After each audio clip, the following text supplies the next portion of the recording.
Hello,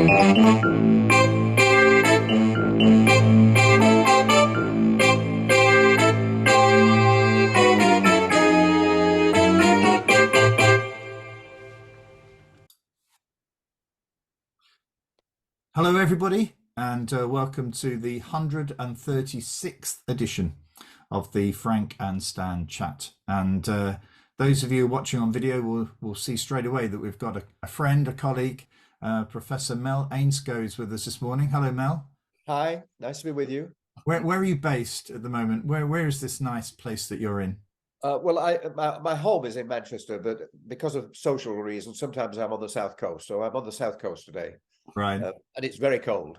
Yeah. Although sunny. Yeah, and it's. I mean, we were talking before about those little houses behind you, which Yes. are sometimes filled with alcohol, I think. Yeah, they're part of. I spent a lot of time for many years traveling internationally, and I use KLM, the Dutch airlines, quite a lot. And if you go business class, which I do if somebody else is paying, they present you with one of these little Dutch houses.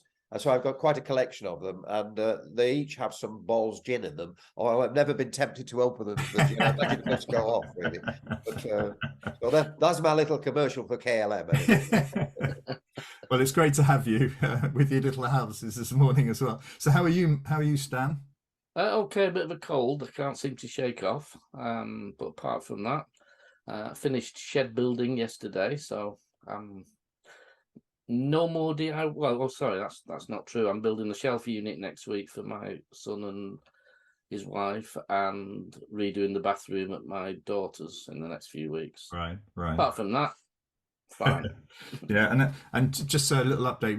We don't normally do these sort of domestics, Mel, but my brother Barry, who was an HMI in Wales, who lives in Swansea, has been or still is quite ill. But I'm pleased to say that he's home, and I'll be calling him later today. So he's been a guest on Frank and Stan chat a couple of times, and was very interesting sort of views about assessment and stuff like this, which I think Stan and I agree wholly with full-heartedly. Well, I spent 3 very happy years working on a national, what was called the Schools Challenge Cymru in Wales, and we worked with 40 of the most challenging schools and did some great work there, I thought.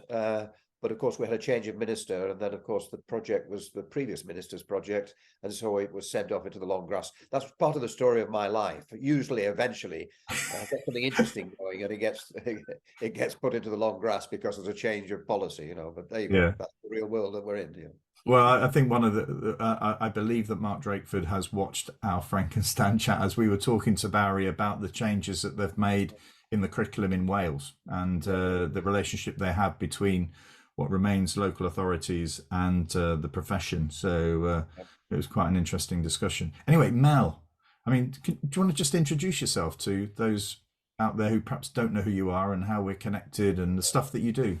Well, I'll give you the short version because despite my youthful appearance, I'm quite old.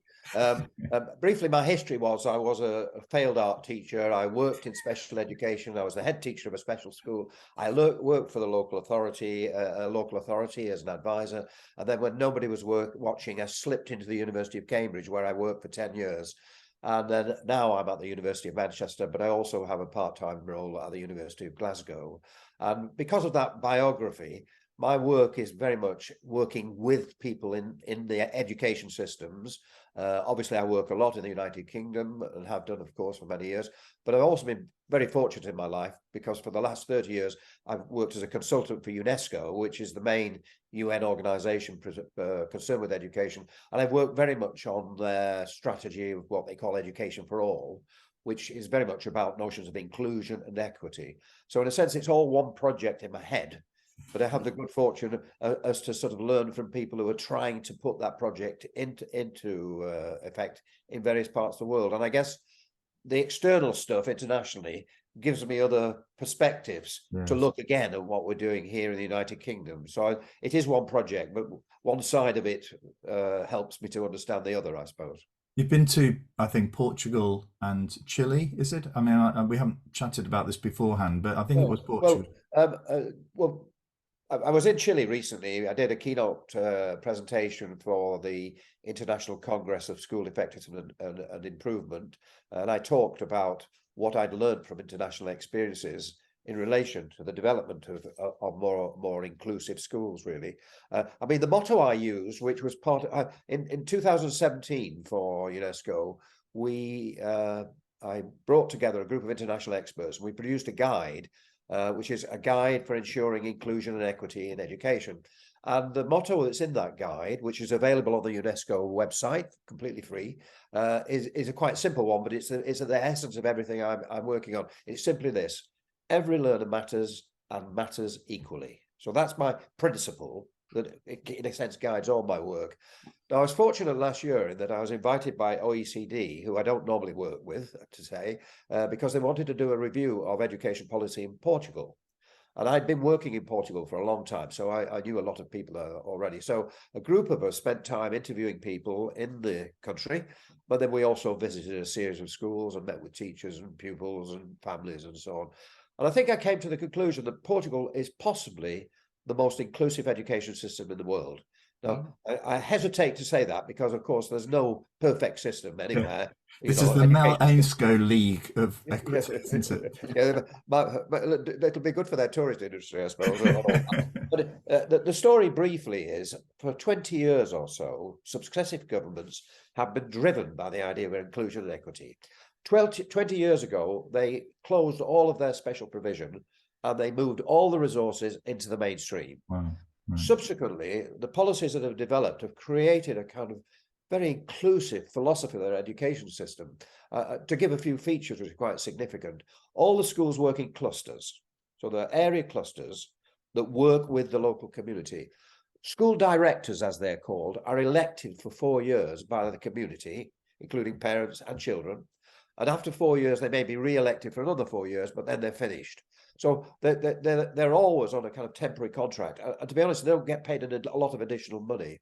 So what you've got is a sort of sense of a system which is committed to the local area, where the purpose is to get all the children to go to the local school. And the vast majority do. I mean, inevitably there are some private schools, particularly in Lisbon, but it's a very small proportion, really. So I'm not suggesting we could lift Portugal and bring it into the UK. We certainly can't. The circumstances, the history, and so on. Even the wine is better in Portugal, you know. But what you can say is things can move forward. You know, we look at these examples and say, well, look what they're doing. That's a challenge to us. Where are we on this journey?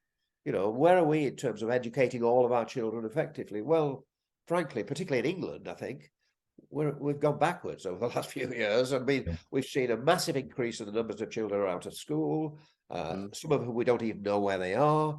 We're seeing a massive increase in various kinds of separate provision. I have to say, you know, people might not like the sound of this, but it's a segregated arrangement. That's the nature of it. Whether it's a special class or a special unit or a special school down the road, we've seen an increase in all of that. So the rest of the world is moving in an inclusive direction. Every learner matters and matters equally. And I think we, over the last few years, have gone backwards. Right. I mean, I think the point you made, though, it's obviously the governments of Portugal have committed to this, haven't they? Successive governments. Yes. And have they changed politically in terms of from one party to another? Yeah. So there's another dimension to the story, and if you Google OECD, there is a big report. It's rather long and tedious, but I've also done a couple of blogs on it. One for the Fabian Education. If you want to read the blog, you can find that. Another feature of Portugal is, you know, they have the regular PISA tests. Yes. Well, on the PISA tests for the last few years, Portugal has increased its performance in terms of language, science, and maths every time they've done the testing. Now, they're not top of the league, but all the time they're improving. So the argument I put to people in the field is the evidence seems to be that equity is the pathway to excellence. If we want an excellent education system that serves all children, then we have to pay attention to every child, you know. Every child matters and matters equally. And if you look at the most successful education systems as measured by PISA, you know, the usual ones are Finland, Canada, Estonia, which is rather unusual, South Korea. All of them pay attention to all children. all of them are preoccupied with the progress of all children. And the argument is, if you particularly focus on those children who we're not reaching at the moment, the changes you'll introduce will benefit everybody. Now, I think that's counterintuitive for many people in our country because of our history. But that in a sense, that's my central argument wherever I go. Sorry, Stan. If I I was just going to say, Mel, you said before about sort of lots of projects that you've done that some get finished, some the budget changes or whatever. What's made you? What's the one that you look back on and think that's the one that sticks in my memory for what I managed to do or what we managed to do? Well, two responses to that. First of all, when I was in Cambridge, I worked with a wonderful group of people. Many of them became household names in our field. And we set up a project called Improving the Quality of Education for All, IQEA. We got into a bit of a commercial difficulty with IKEA, in fact, who got very upset about that. But essentially what we did, we worked with groups of schools, first of all in the wider London area, but then we widened the project internationally. And in a sense, that experience shaped a whole series of other projects, some of which are still going on today. And at the heart of those projects is the idea of building collaborative inquiry, action research, if you will, into schools. So typically what we do, we set up groups of schools that want to work together. We get them to set up a staff inquiry team, and then coming from the university, we support and work with them, as well as try to evaluate their learning. So I've worked on a whole series of projects like that, and I am now.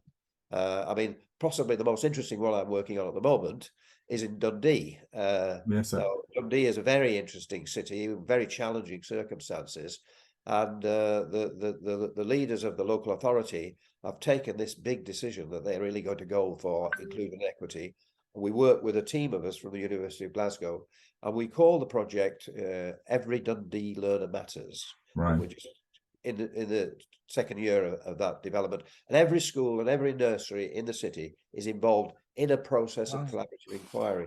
So that, in a sense, wherever I go, whether I'm fortunate, I've just finished a project in Uruguay, for example, or whether I'm in Dundee or I'm in Manchester, it's the same model, and it was born of that work all 30 years ago in Cambridge. So. One thing for me is understanding or the use of the term equity. Yeah, it's really interesting. Because it's one of the aspects of a cooperative education, and when I've raised the word equity with teaching staff or school staff, there is a genuine lack of understanding about what that word means. Yeah. So I found, because for me on my journey of better understanding what I'm about and what we're trying to do, I think I've had to question my understanding of what equity means, and actually I felt as though for much of my career I was sort of playing a bit of the equity card, and it's not a card you can only play a part of, is it? You've got to play the whole of the card. And it is a difficult and elusive concept, really. And of course, there's an enormous amount of academic literature about it, which I wouldn't want to be tested on. But I mean, clearly meaning is crucial to educational change. I mean, Michael Fullan's great argument was the meaning of educational change. And that's why so many innovations fail, because there are so many players and everybody has to have a common understanding. Now, how to achieve that in a school, how to achieve that in a local area, how to achieve that in a country. And that's why I think I try to avoid jargon. Right. Phrases like every learner matters and matters equally tries to reach out to people. Because clearly getting a common understanding is crucial to educational change. Just to say, going back to your original question, Stan, of course, the other great experience, which was life-changing for me, was 2007-8. I was invited to be the chief advisor for the Greater Manchester Challenge. Yeah. And of course, that built on the London Challenge, which was led by Tim Brighouse, a close friend of mine. And we worked for 3 years with all the schools across the 10 local authorities of Greater Manchester, using a similar thinking about how do you move knowledge around within schools, between schools, and crossing the borders of the 10 local authorities. So that, and of course we had the added benefit that we had £50 million of government money to spend, which was quite handy. And it's a bit of a flaw in my argument when I try to say to people, shall we do something along these lines? You know? But I mean, it was a wonderful experience, and the developments that occurred in Greater Manchester at that time are still continuing. It's interesting. I've been working, I chair a committee in Greater Manchester about education, and much of what goes on, it's relationships that were developed in the past, including the 3 years period of the City Challenge, which are the basis of moving things forward. I think that's the other thing that politicians find it very difficult to understand. They have a time-limited project, whatever it is, 3 years, they put the money in, they want results because the election's coming. And of course, usually they're disappointed because nothing happens very much in 3 years' time. But then go back 3 years later, and maybe 10 years later, and you realize people have continued. It's no longer the project, but the relationships that were established by those projects are often sustained by key individuals who say, we're going to make this make a difference in the future.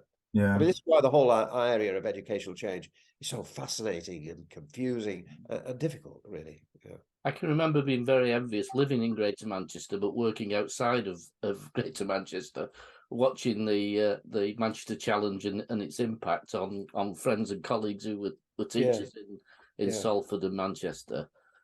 And well, what it kind of revealed yet again is the untapped potential that's there within the education system. And I mean, that's possibly my greatest worry about English education policies over the last 20 years, really. I'm not making a political point, that always it's centrally directed by people who are well-intentioned and very smart people, ministers, politicians, civil servants, but the least qualified people in the business. Yeah. Whereas the people who are qualified, not just formally qualified, but have the expertise, are the teachers in the classroom. If you're going to bring about change, the answer is teachers. And again, if you go back to the most successful education systems, in those systems, teachers are highly valued. They're well qualified. They continue to have professional development experiences through their lives. They may not be very highly paid, but they are valued in the community. And of course, it's them that will make a difference. As far as the children are concerned, the teacher is the policymaker. Yes. Just what the government says, or even the head teacher.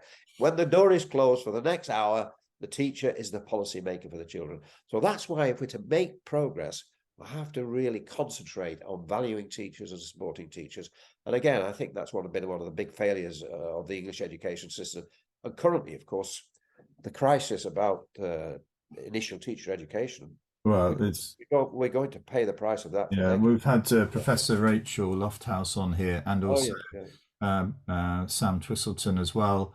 And this is playing out big time for a town I'm working with at the moment in Blackpool, where the Blackpool Fylde skit, judged to be outstanding by Ofsted, failed to be accredited.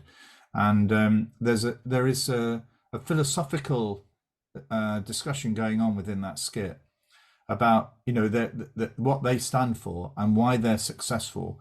They don't believe it can be delivered in the same way with the new accreditation rules. Right. And in a way, it gets to the heart, as Rachel was saying, I think, that that universities need to have that sort of level of independence, that inquiry. And it feels as though the accreditation process is restricting those elements, which actually make you wonder, why are universities continuing to do it when actually they're restricted in such a way?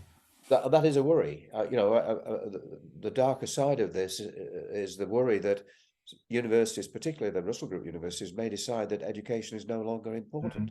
If they are not educating teachers, what are they for? I mean, it's like saying you'd have a medical school that doesn't educate doctors, or a law school that doesn't educate lawyers.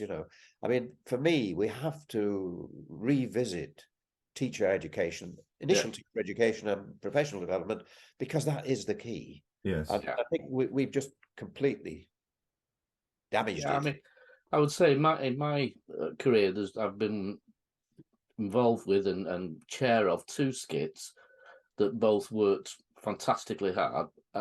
My worry was the move to school-based training. That in my view, and it's a personal view, trains teachers to work in that school. Yeah, of and course. doesn't prepare them for the school even down the road, let alone in a difficult area or a wealthy area. No, that's right. I spoke recently because of a research project we're doing to the leader of a school partnership, and he also has a MAT, and it's also a teaching school alliance, and it's pretty obvious that they are cherry picking the best teachers for their own schools. Yes. Whereas you say the school down the road, which most needs the best teachers, won't be part of that equation. I mean, it's all part of the overall market approach, which is fundamentally flawed, isn't it? Absolutely. If you have a system that's based on competition, it makes people try harder. But by definition, it creates winners. And the only way you create winners is by creating losers. Now, that might be fine in the Premier League or in the shopping mall, but we can't have an education system that deliberately designed to create losers. Well, I think onto assessment on that front, can't we, as well, at GCSE and A level and what have you? Go on, Stan. I was just going to say, people are competitive as long as they think there's a chance of winning. Yes, that's right. Because the moment you think there's no chance of winning, then there is no competition. Right. Well, I have to say, I mean, I feel like saying, well, let's not bother with the what's caught your eye this week, because actually this has been brilliant. So, but in order to satisfy, we've done this in every single episode, so let's do it now and try and do it a little bit more quickly, because we've actually spent which is great, over 20 minutes chatting about all of this. So, what's caught your eye this week, Stan? Well, I think it follows on because what Mel was saying about Portugal. I was looking at the white paper and the fact that it's disappeared, and in reading something from Schools Week, it did strike me that it said, since March 22, which isn't quite a year ago, we've had 3 prime ministers, 5 education secretaries, and 4 school ministers. And you think, how can there be a continuity of plan? How can there be a long-term view, which, in my view, is the only way of setting out where we go with education? It has to be joint party, in my view, and it has to have a long-term plan. Because at the moment, we've got schools who don't know which part of this white paper have been shelved, which parts are going ahead. The 32.5 hours is causing some concern in schools. And I've seen the report there that says, DFE says they're hoping schools are working towards it. What, adding half an hour a week? I think the issue for me, Stan, is that I think that there's a lack of confidence in the impact of these white papers. So the next white paper, how do you convince the profession that this is actually going to be delivered? I really do think it's a fundamental weakness here now that actually people are just going to say, well, it's probably going to just sit tight, it's going to roll away. I mean, half of this probably won't happen. Don't know what the half is that will happen. So passive resistance, Frank, my favourite way of getting rid of things. All right, what's caught your eye this week, Mel? What about this week? But for quite a few weeks, with a group of my colleagues at the University of Manchester, we're doing a study of area partnerships.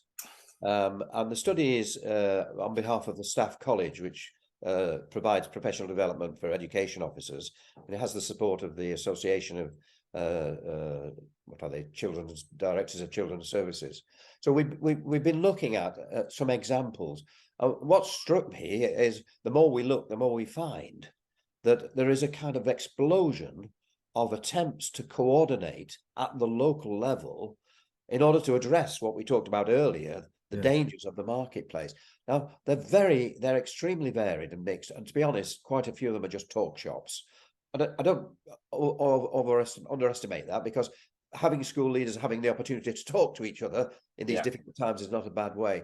But I think the best examples, and we've looked at a small number of examples that are really making a difference, both in rural areas and in urban areas, are pointing a way to the future where we can start to see in which within a market-led system, there is coordination at the local level. And in our report, we'll give some suggestions of what that might look like, possibly with one eye on a new government who might want to look at and with the idea of what we're really talking about is a new kind of middle tier, if you will, which is mainly coordinated by teams of school leaders, but has implications for the role of the local authority.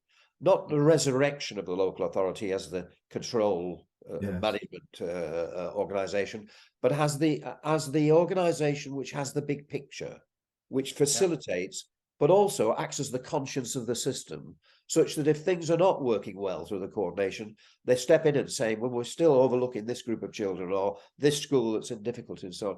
So I think we might be pointing the way to something which is quite doable. It's not, in one sense, it's not radical, but it implies a willingness of government to trust people at the local level, recognizing that context matters. The barriers that some children experience in one place may be different to the barriers that children in another place. So you need statistics, of course, but you also need intelligence. You need insider knowledge. And God bless them, the people in Westminster can't have that. So I think that's where I think we should be heading. And I'm hoping our report will make a small contribution, because there are other teams are doing research about all of this as well. So I think we're seeing the explosion of quite a lot of information, and the kind of work that you're doing, Frank, in Blackpool is another example, I think, of the potential of all of this. But it seems like a simple idea, but in terms of national policy, it's radical, because governments are going to have to free up a little bit and recognize they cannot dictate and control things from Westminster. They tried it and it doesn't work. I mean, the opportunity areas were a wonderful example of that, weren't they? They were described as area-based. I think there were 12 of them, weren't they? And when I looked at the plans for the 12, they were all more or less the same. Yeah, they're the same priorities. So the idea of area-based development is it's got to be local. It's got to be analysed in the local context by people who understand what's going on, and so it will look different in different places. It's a quite complex kind of process of change. I think Mel, one of the key things in that, from my experience of trying to get schools to work together, is that facilitation of it. Because it's got to be facilitated by somebody that the schools trust. And quite often that is the local authority, not to run it, but that's right. The hub that pulls it together. And because whenever I've tried it, it's normally suggested that a particular school, a teaching school, this school, that school run it, and immediately there's resistance from other schools, and there's not that level of trust where. I mean, a university would be another alternative. Absolutely. I agree with that. And I think the idea of these kind of local partnerships being evidence-based, in other words, they're a kind of action research approach to the local context. So I mean, there are good examples up and down the country that we need to learn from, I think, and hopefully a new government might be open to this kind of what is really radical thinking, but actually doesn't require a lot more resources. It's actually making better use of the resources that are there. I agree. I mean, I think COVID, certainly in Blackpool, COVID broke down all the barriers. Everybody mucked in, and there was an infrastructure for collaboration, which actually the Blackpool Opportunity Area and the location of civil servants in Blackpool made a massive difference. And there wasn't a lot of money, but actually the money that came was enough for heads to pop their heads out of their schools to think, oh, if we collaborate a little bit here, we'll have some of that money. And actually that was quite good oiling of the system. And I think what we've managed to do now is I am an independent chair of that board, and I act on behalf of Blackpool children. And actually it's quite useful to be able to say, and also to the head teachers, for them to see, I'm challenging the local authority here. It's not all negative on you. If there is an issue here, the blockage, it may be around special educational needs, or whatever it may be. Actually being an independent voice, speaking on behalf of myself and others, I think that's a useful mechanism. It is. And our research has pointed to people like yourself who are taking on these roles in different parts of the country. It's a bit of a worry, of course, is because there aren't that many people around who have the time and the expertise to do that kind of work. So Steve Mumby does that. I think Steve does that in the Northeast for a couple of authorities. He was telling me that last week. And I think that we do chat, Steve and I, and Diane Heritage does similar work in North Yorkshire, because actually we probably need a little bit of networking. That's right. I'm making it up as I go along, really. But Christine Gilbert and Estelle Morris have established this association of partnerships, and both of them, Christine's acts in a similar role in Camden, and Estelle in Birmingham. So these are all kind of subtleties that we're learning trial and error, which could be the basis of quite a serious reform, I think. I agree. And what's caught my eye this week was I was in Liverpool yesterday, with regard to the PEIA there, and also in Blackpool, because we had our sort of meeting of the heads and local authorities and the other sector partners. And the deputy director in Blackpool, I'll give him a call out here, Paul Turner, has undertaken, I think he's doing a master's or a PhD or something, but he's actually sort of getting into factors that impact on learning, and in a way he's trying to discredit a little bit the free school meal sort of indicator, and trying to give the nuance, which actually I've been very keen on, this contextual value added. The contextual elements need to be extended out, and he's finding sort of some very strong indicators which nobody wants to really talk about, and some of those relate to quality of housing, central heating in the home. All of these are different indicators that can be used to link into how well children are doing in school. And I think it is heartening, because Paul presented to civil servants this week, and they were very receptive to it. And I think that we need that sort of bit of local research. Whatever he's doing is extending beyond him and the work he's doing in his research. And going beyond statistics. You see, I think we overstate the power of statistics. Research methodologists would always tell you every method has its strength, every has its weakness, and what you want is more than one method. So qualitative evidence, intelligence, is what helps you to understand. You see, the statistics tell you what things look like, but they don't tell you why. It's only the insiders who can tell you why is it like all of that.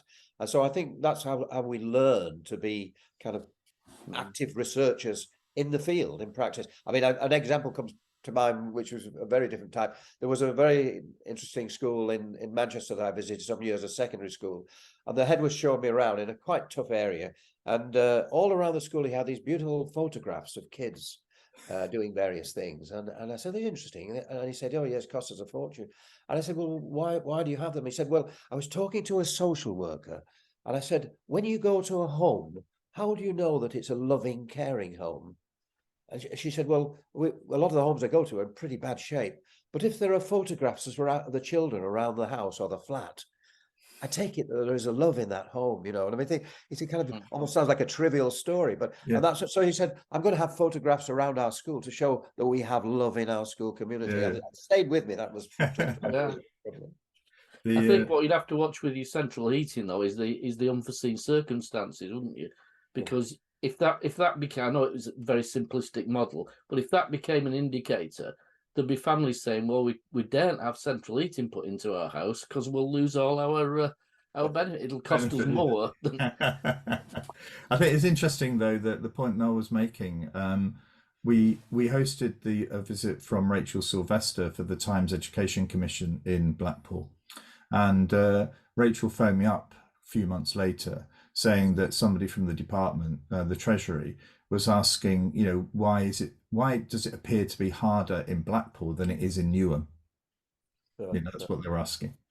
And I mean, I said, Rachel, I could get into all the detail of this, but actually, clearly the person who is asking the question has not actually walked from Newham into the city and from the outskirts of Blackpool into the Blackpool Tower. In effect, the issues that are impacting on young people and on adults are on that journey, which if you go with your eyes open, you can see the difference, and the underlying thing also, which was something that I became very much aware of in Ofsted when I was there, but it was, I wouldn't say that I was slapped down, but probably not enough emphasis was given, was to the educational attainment of adults and carers who are looking after children. At the end of the day, there's a significant difference between the quality or the qualifications that adults have in Blackpool compared to what they have in Newham. It felt to me like one of those really sort of the question that it wasn't Rachel was asking, but it was the Treasurer asking, revealed that sort of deep lack of understanding. And when you get knocked back and you think, hang on a minute, surely you understand that, but it was one of those moments where clearly they didn't. But anyway, not making any excuses, just trying to do our best. Mel, we have one final slot, which is if you could change one thing, and you can spend as much as you like, on this. But if there was one thing that you wanted to change within the system, what would it be? When you say the system, you mean the English system? Yeah, well, it could be. I mean, we've never had anything that's looked a little bit more wider than that, but yeah, why No, not? no. Well, I mean, I would probably apply wherever I would go in the world. Sometimes I get invited to speak to senior civil servants, and sometimes occasionally even ministers in various parts of the world. And usually in my presentation to them, I say to them, look, I wouldn't have a policy for inclusion or a policy for equity. Once you have a policy for it, it's somebody's job. The notion of inclusion and equity, as I've defined it, every learner matters and matters equally. It's not a policy, it's a principle. And it's a principle that has to inform all policies. The curriculum, teacher education, assessment, the budget, everything has to be informed by that policy. And, that was what takes you forward. And I think that, in practical terms, since 1988, the Great Reform Act, we've never had a debate about what the purpose of education is in England. And consequently, the purpose has been defined by test scores and inspection reports. What gets measured gets done. Yeah. So I think what we really need is a debate about what is the purposes of our education system.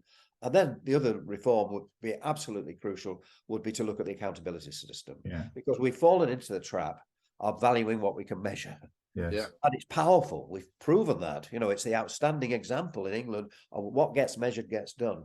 So my argument would be is we would have to reform the accountability system in relation to the purposes of the education. And so in that way, we would measure what we value. And, that would be my overall argument for England or anywhere else, really. Fabulous. Yeah. Well, that's that's fantastic. I have to say, we always say this, don't we, Stan? Get guests like you on, Mel, and you think, gosh, this is just a pleasure to spend 45 minutes chatting to you. It really has. And we'd love to have you back, Mel, if you'd be willing to join us, say, sometime later in the year or early next year, if we're still rolling with these. I suspect we will be. But anyway, thank you so much. And thank you, Stan. And we have, I think it's not quite World Book Day, but we've got Dan Worsley, the author, children's author, joining us next week. So looking forward to that, because he was a great guest last time. And actually what happened was, just as an aside, schools who couldn't get authors for their World Book Week actually used our video and cut the video where Dan was talking about how he creates his books and what have you. So we'll have that in mind, so that we can schools can use that next week as part of their World Book Day celebrations. So anyway, hopefully all being well, we'll see everybody next week. And thank you very much for watching and listening. Bye-bye. Very much. Bye.